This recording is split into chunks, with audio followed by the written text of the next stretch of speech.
Good afternoon. I'm Cameron Moore, Executive Officer here with the Wilmington-Cape Home Builders Association, and today I have a special guest with me from the new Hanover County Planning Department, Rebekah Roth. Appreciate you joining us. Thank you so much for having me. We really do appreciate you coming by. This is our January edition of our Governmental Affairs, our Advocacy Corner, and we appreciate you joining us as well today. So Rebekah, talk to me a little bit and kind of update our members. The county's worked on a comprehensive plan. That's complete. We were obviously involved in that process. And now you're working through the stages essentially as what's known as a UDO, which is Unified Development Ordinances, where you have all your ordinances in kind of one special spot, one development tool, so to speak.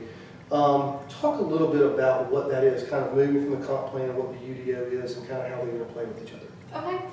In 2016, the county adopted its first comprehensive land use plan, and it really envisioned a change in the way we look at how we're using our land here in New Hanover County. The goal is to create more complete communities throughout the unincorporated areas of the county, outside the city and beach towns, and to allow a diversity of housing types, a little bit more density flexibility in strategic areas, and also a greater mix of uses so people aren't having to drive halfway across the county to get the basic goods and services they need. Sure. Well, throughout that process, one of the things we realized is that our current development regulations don't support that type of development. Our zoning ordinance, for instance, was adopted in 1969, and there's never been a comprehensive overhaul of those regulations. So we're still dealing with the legacy of zoning districts and zoning regulations from the time when basically everyone was on septic, and we didn't really have the type of residential demand that we're seeing today. Sure, sure. As far as the residential, I know one of the things we've looked at and we've provided some input to the county on some of the districts. You talked a little bit about the legacy districts. So keeping that intact, keeping what kind of is already currently on the ground for folks that are moving to projects, to kind of keep that intact. But also looking at some more, you mentioned the term diversity, more housing types of diversity, density, and height. We are running out of land here in New Hanover County. So we have to meet that challenge. And one of the ways to do it is through the UDO and through some development regulations. We've commented on that and provided input.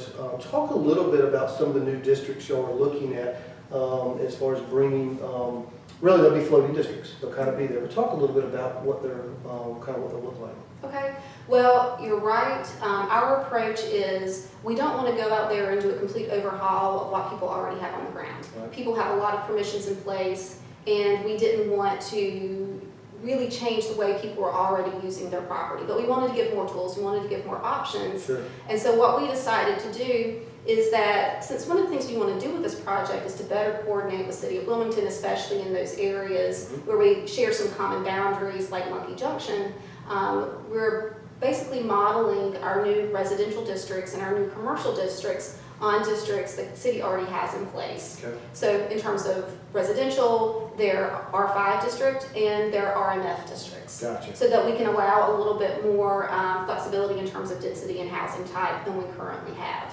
Gotcha. And then on the commercial side, we're going to include a version of the city's community business district and of their commercial services district. Okay. One of the things that we learned is that we do have a wide variety of uses that are allowed in each of our current commercial districts. And so there's a lot of uncertainty as to what's actually going to be on the ground. So that's leading to a lot more conditional rezonings. Gotcha. We wanted to provide an alternative that people could use that creates that more neighborhood scale type of community business. And this is one of the ways we think is going to be appropriate to do that. And I guess when you have a city line and a county line, really it doesn't matter too much when it comes to development. We want it to be somewhat aesthetically pleasing. At the same time, we also want it to be cohesiveness as far as how those development regulations look and feel. Yeah, just make sure that they fit together a little bit better. I know there have been some issues in the past where, for instance, the city allows more height in a certain district, and then you're trying to create a cohesive look for a corridor, and then next door you've got a very low scale, low height type of building.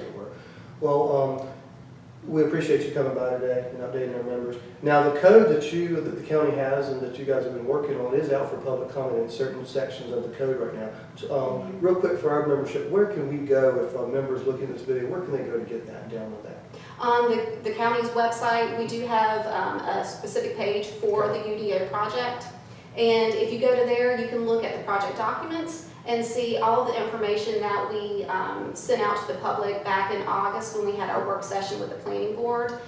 These are going to be the the first phase of the amendments that we make Okay. is going to kind of cover those topics. And one of the things we really want to make sure is that the tools that we're putting into place really work. We want to make sure they're not just sitting on the books and no one ever uses them because they're not practical. So if anybody watching this video takes a look at what we have out there and has a comment, there is a place for public comments, and we want to hear them earlier rather than later. Sure, great.